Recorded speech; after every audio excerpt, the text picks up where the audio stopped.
There were several times where I thought about just giving up on my content creation altogether, even when things were going well for my Twitch channel, all because of change. Change. That's the big thing every year, right? Is change. I mean, nobody likes it. I mean, well, not at first anyway.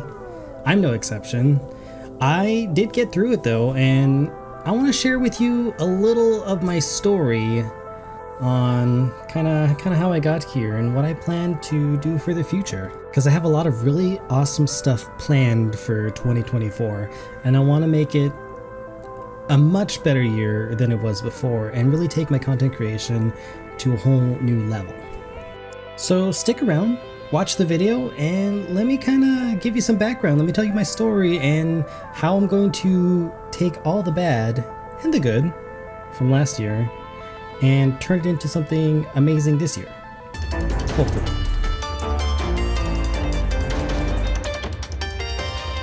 Hello, I'm the Dusk Cerberus, and this is my new dominion.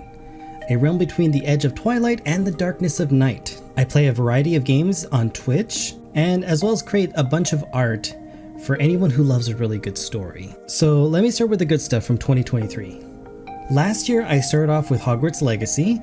I was not a huge fan of Harry Potter, and I was a little skeptical about the game at first because there's a lot of controversy about it. I mean, did you look at Twitter when Hogwarts Legacy was announced and about to come out?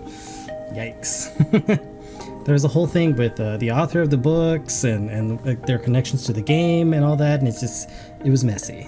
Luckily, I did decide to go ahead and give it a try, and I realized as I was playing that a lot of my concerns and a lot of the issues that were surrounding the game just didn't really matter. You know, it was an inclusive game, it was super fun and immersive, and it kind of really made me a super fan of the books and the world and the story. It was so good. It was so good.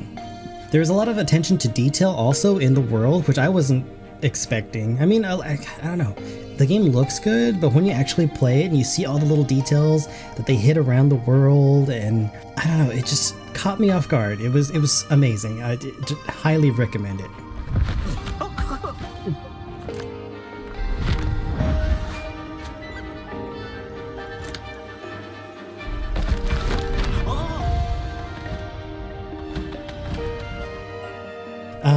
For my Twitch channel, I saw some really decent growth. I had like 50 new members that had joined the channel, and I thought that was amazing and great, and I got to talk to a lot of people who are big fans of Harry Potter in general, and we got to talk about our houses, and I got to post like fun little TikToks and experimented with that, and that seemed to like do really well. I think the best video I posted had about 10,000 views and hundreds and hundreds of likes, and it just like, I don't know, that was really cool. I love talking about the different houses and how Hufflepuff is the superior one. I don't care what you think about it. It's the best. I mean, did you see their common room? Like, it's crazy. It's a huge room and all these plants and the lights that kind of come through the stained glass windows, and it's just so cozy. It is so cozy. Could live there. It was also a very comforting game, which I found like I really needed a world to escape to because of, you know, things that I'll tell you here in a little bit. But no, it was good. It's a great game. The other game that I really focused on was Guild Wars 2, and the Guild Wars and Guild Wars in general, because it's one of those games that I love so much and have been playing it for years and years. And even though I focus on other things for a while, I always keep coming back. It's kind of like my go-to MMO. Final Fantasy XIV is amazing and great as a story and characters, and it's super fun, but there's something about the casualness and the being able to come back to Guild Wars 2 and not feel like you have to play catch up or grind to get to the new content. Is just that's what I really enjoy about it. Plus, the community is absolutely fantastic. I love all the people who play Guild Wars 2 and the creators that are on there and all the streams and everything. It's so funny. 6 feet tall! Like, I went into a PvP match and someone was just like, Marvin the Martian. And I'm just like, I have not thought about that in like 10 years. Like, Core memory. core memory unlocked. Just need green and red armor, I know. I spent the last half of 2023 focusing on streaming Guild Wars 2 and building a community. I even went ahead and created a little PvE guild that kind of focuses on doing group content together, and I even reworked my Discord to be more inclusive as like a community like that, so that we can share our experiences and screenshots and fun builds and videos and memes and all that stuff. You know, just kind of like really connect, and I felt really welcomed by the community as a whole for Guild Wars 2. So I think we added over 100 members just from the Guild Wars 2 community. This is the first time that I had huge raids from other large creators, which the first time it happened, I was very speechless, just like, hi. Oh, I've never had like hundreds of eyes on me all at once, and that was frightening. But it was good. And then the second time it happened, I was more prepared. I'm just like, hey, I'm a variety streamer. I do Guild Wars 2, and I also do art. So like, there's my thing. Join the community because I have fun stuff. With all of the good that happened, I am super motivated to kind of keep things rolling. I want to grow the Legions of Cerberus, my guild on there. Join our Discord, by the way, if you're interested. The links are in the description, always. Also, go ahead and like this video or even subscribe to my channel, because I'm going to have a bunch of content for Guild Wars 2 coming out, and just art and storytelling and a bunch of stuff in general. And I really want to build on the momentum that I gained from last year, because there was a lot of opportunities. I was just, you know, overshadowed by some of the dark things. Dark things, is that the word that I want to use? Big change, I guess. Big life event that kind of dragged me down a little bit. Let me give you a little bit of context. So before everything in 2020, I decided that I was going to make a change, and it was a planned change. That's the key word, planned.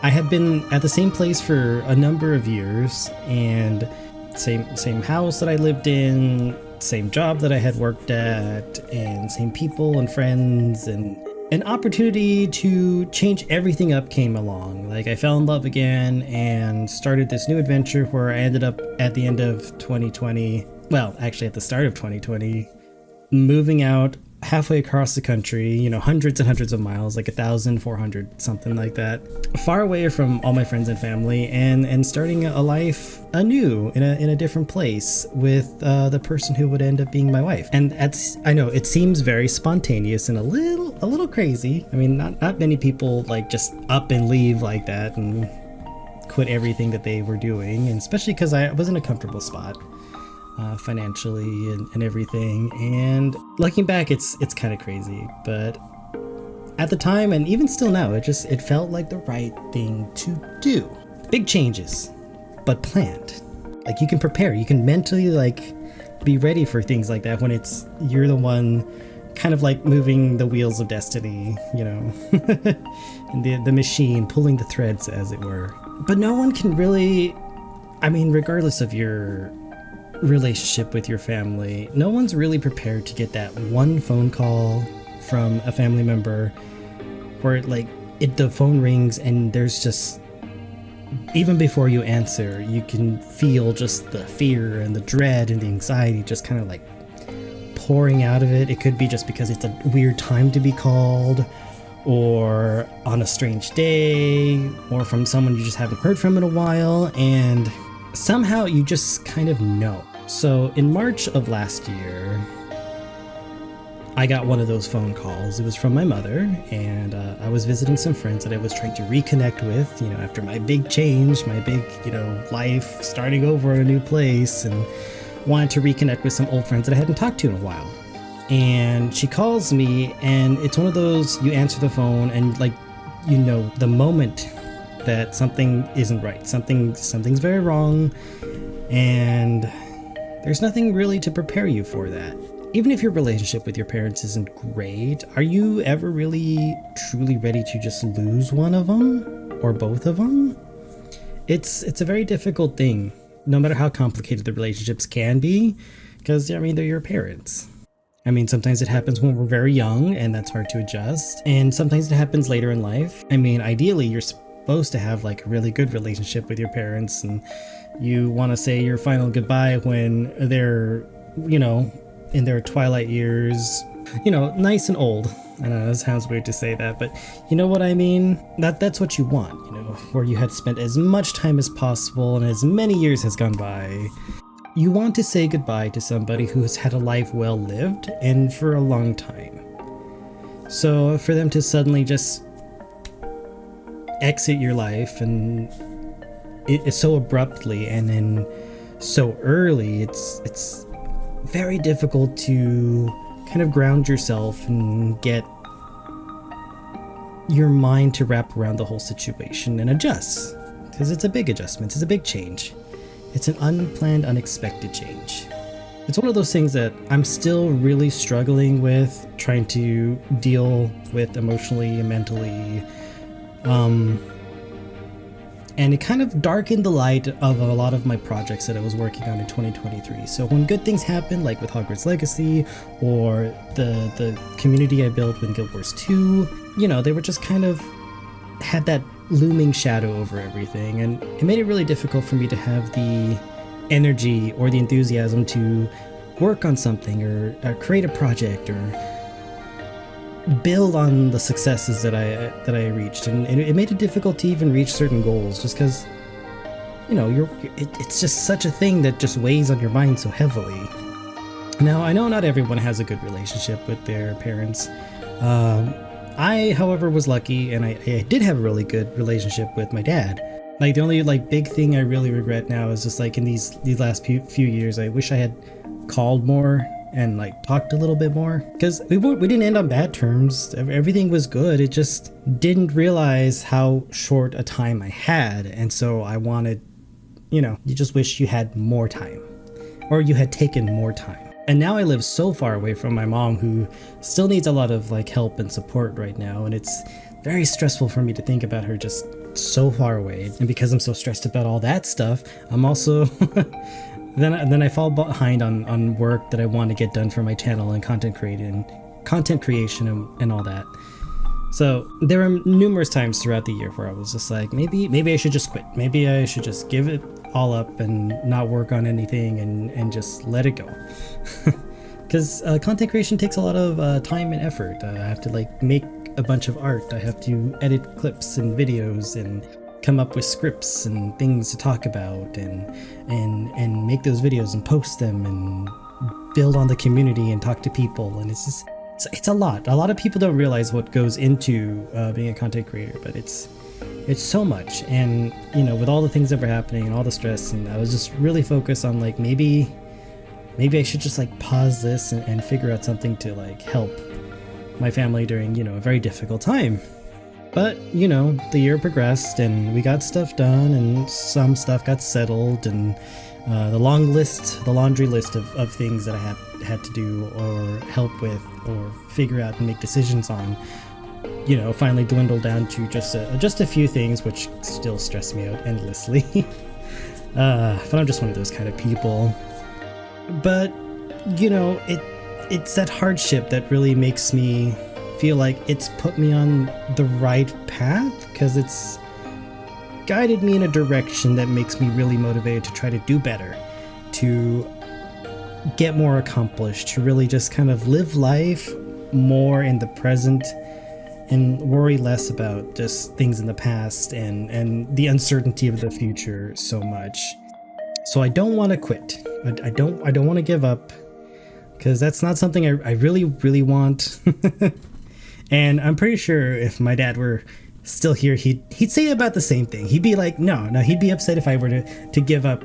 Because although we've disagreed on like what I should do with my life and the skills and talents that I have and how I should use them, you know, he was supportive.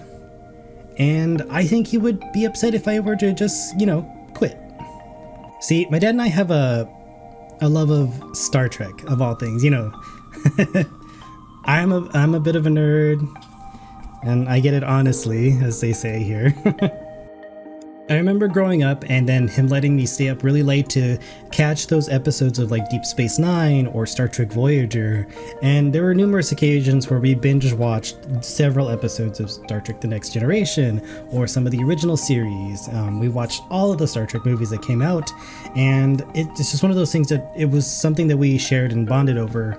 And at the time of his passing, Star Trek Picard was airing on Amazon Prime and a couple other places, Paramount Plus, and he was following those episodes because he really liked it. Because at first, when the series came out, he wasn't a huge fan, and neither was I. I mean, it was nice to see Picard back and all the characters and stuff, but man, the show did not go in a direction that I was expecting, and nor that I don't know, not that I was too into the storyline, but the last season was so good. Getting the whole crew together and saving the Federation one last time in this like epic season 3 finale was amazing. He would have loved to have seen that old Galaxy class fly through the stars like it did in that last those last 2 episodes. I think he really would have loved that. One thing that he really wanted me to get into, and along with my brother is also a big Star Trek fan, was to watch Star Trek Strange New Worlds, which was on season 2 at the time. So I had the opportunity while I was helping my family deal with everything to binge watch several episodes. I watched all of season 1 and then started season 2. There was just one episode that really just stuck in my mind quite a bit.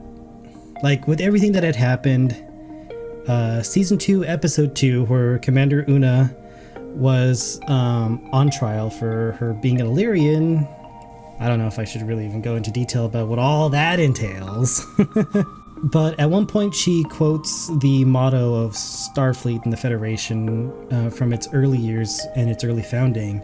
It was Ad Astra per Aspera, which is to the stars through hardship. I mean, it's used by a lot of real organizations today. I think NASA sometimes uses it. That episode just really stuck with me. Like the to the stars through hardship. I don't know. It's gonna be this thing that I'm gonna move forward with in 2024, because this year I do want to reach for the stars. I have goals that I want to meet and to grow as a content creator and do amazing things and create amazing stuff. And I just needed that little bit of hardship to just kind of, kick me in the right direction. So now we get to the part where I talk about like what my plans are and what I'm going to do and how I'm going to really turn 2024 into my next really good year. Or a better year? I guess I should say. I put down some clear and I feel like they're attainable goals. Firstly, with my YouTube channel, I definitely want to reach that 1,000 subscribers and monetize the channel, and just like really get into the habit of just posting videos and making content and long form content, which for some reason some of you seem to like my long form content. I've been experimenting on TikTok and you guys are like, oh yes, this video is like 2 minutes long. I'll watch that over the 20-second video. So there's going to be a more emphasis on storytelling and art in my YouTube videos, and that this video that I'm making now is kind of like setting the stage, as it were, for what I'm going to do and how my content is going to be. Secondly, I mentioned TikTok, so I really want to make TikTok also a focus in 2024. I want to reach that 1,000 followers, be able to live stream on the platform, because it also has a really good discoverability and algorithm, and just like YouTube does. And I also want to connect my merch store and my art store to my TikTok, so that way those who are interested in my art or any of my merchandise, we can just purchase it right off the app. I mean, that would be a nice thing to have. I don't know, it seems convenient. It would help me earn a living, and I feel like it's something that I can do. I've already got 100 followers in, just 900 more. I feel I can do it. I've been experimenting with different videos, and I'm gonna try some new storytelling techniques and some different formulas and kind of like test things out.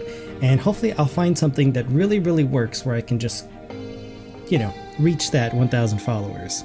Definitely for TikTok, I don't want to make it like a copy of my YouTube channel. It's going to be more like lore focused. You know, your daily, maybe not daily, but your weekly Tyrion history lessons for all the Guild Wars 2 lore. You follow my channel. And also like little short tutorials, maybe more Hogwarts Legacy, or builds for Guild Wars 2, and maybe clips, because TikTok has a short form content that, you know, format that's just great for that sort of thing. I don't know, we'll see if I can try to grow that community. And lastly, for my Twitch streams, my Twitch channel, I want to try to get to 500 followers this year and have 50 subscribers at one time by 2025. That you know, 500 followers, I could do that probably. You know, it shouldn't be too difficult. It's the 50 subscribers, because, you know, that's a lot of people. it's a difficult goal, but I'm confident the way my streams are set up and the fun things that I have and the rewards I have as well, especially for those who subscribe to the channel. I mean, there's always room to fine tune and, you know, get everything to be just as perfect, because I like perfection. I like everything to be just right when it comes to my content and my artwork. But I think what I have now is great, and it's good, and it can be even better, and I think it can get me to those 50. I don't know. Check me out on Twitch if you're interested. I don't know if I will be successful or not. I guess we'll see in the next coming months. I'm really excited about my theme, the Ad Astra per Aspera. That's going to be the big art theme for this year. There's going to be a lot of stars and reaching for goals and things, and it's going to be hard. It's going to be a journey. I'll probably make more merch and designs that are going to be focused on this as well. And yeah, I guess that's about it. I don't know. If you made it to the end of this video, like, you're amazing. There's a bit of a long one. Some hard parts to get through, but I'm excited. I really want to do more. Hopefully by this time next year, in 2025, there'll be so many videos and so much content and artwork and things that, you know, you won't even know what to do with. I won't even know what to do with. So if you like this video, be sure to hit that thumbs up button. Consider subscribing to the channel for more, because there's going to be more. I mean, there has to be more. It's my goal. It's what I'm going to do. Also, be sure to check out my Twitch streams. They're every Wednesday, Thursday, and then sometimes on Saturdays. All of them are at 10 a.m. I do Guild Wars 2, and we will experiment with some other fun games also. So be sure to check that out. Remember, there are rewards for those who subscribe. Check out the Discord. There's all my links to all my socials are in the description if you're interested in checking those out as well. I'd appreciate it. Buy my art. And again, thank you for watching, and I will see you in the next story.